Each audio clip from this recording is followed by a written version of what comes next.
What's up? It's BD. Last night some old head was complaining how we don't teach Jelqing and you all should go back to the old forms. So I thought it would be best to educate on this situation. But first, if you like what I do, subscribe. If you like this video in particular, like it. I have a Patreon if you want to support the cause. I also sell men's health aids at peakmalephysique.com. They are not needed, but they can help. So, let's get into it. Jelqing was the old technique taught for thousands of years in the Middle East. That's a wives' tale. We don't really know if it was or was not. But basically, it was the go-to exercise for 20 to 30 years. To understand why Jelqing is dangerous, well, first let's actually talk about what Jelqing is. Jelqing is when you do a okay grip to your penis and you pull up on the shaft, usually lubed up, but there's variations where it's dry as well. And essentially, you're pushing a bunch of pressure up the tip of your penis. Now, about the anatomy. Pudendal nerve sits along the top of your erection, like really close to the surface. If you are just applying a lot of pressure directly to it, scraping it the entire way, that is a very good way to piss it off and potentially cause it to reset and shut down for anywhere from a week to 6 months. On top of that, since you are pulling at excessive force, to be honest, you can put a lot of pressure on the pelvic floor. The pelvic floor controls the bowel movements, the erection response, and your ejaculation. If you strain the ischiocavernous muscle, that can cause issues getting hard, what we call hard flaccid. So if you are yanking on your penis like this without controlled constant pressure, that can cause pelvic floor strain. And since you are doing a compressive movement, pushing blood in both directions, you are causing a weird stress internally as well as stretching the muscle more than it really should be. Those are the two most dangerous issues with Jelqing. You can damage the nerve and you can cause pelvic floor dysfunction. And then there's the obvious that you can burst blood vessels because they are relatively weak, and if you're applying, let's say, your entire erection in half of it, so double the blood capacity, is a very easy way to burst a blood vessel, internal bleeding. So it's not fun if you don't go about it correctly.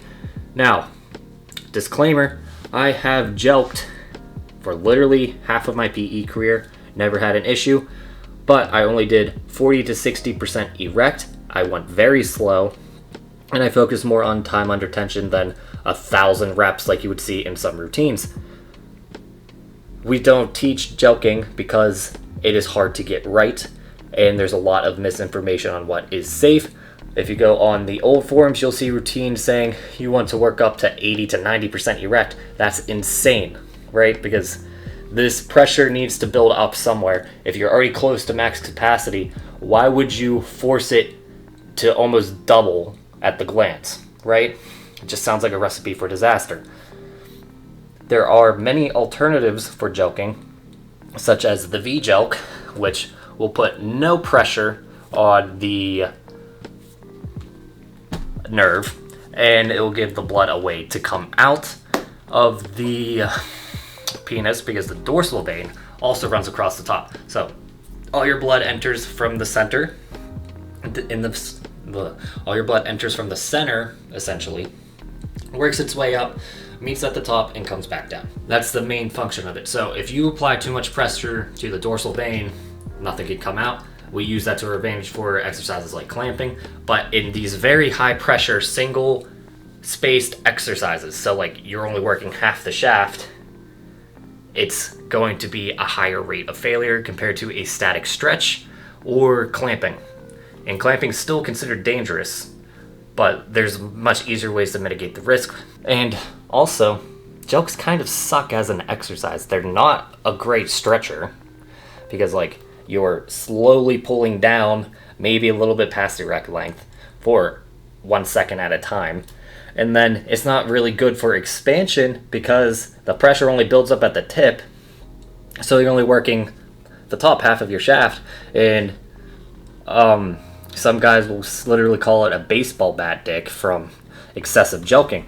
So, if you care about aesthetics, maybe don't jelq. Actually, just don't jelq in general. And just speaking from experience, my penis became a little bat-shaped along with a thick base, so to say. So I had like this divot in the center. Now, I might have been shaped like this naturally. I'm 90% sure that I was. But jelqing might have accentuated this odd shape. Basically, jelqs are an old tradition, and there's no real reason to do them anymore, okay?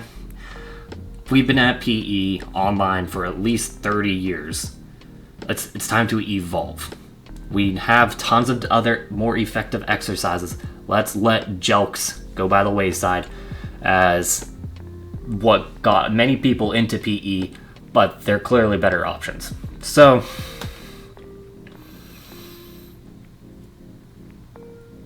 let's stop thinking in the past and try to figure out ways to improve upon PE and eventually make it more credible so we don't look like weirdos pulling our dicks online. I think that covers it. I hope that clears things up. I'm not throwing shade at people, by the way, that do still jelq. I just think if you're new to this, there are way better options. Okay? So, Patreon, Peak Male Physique, BD out.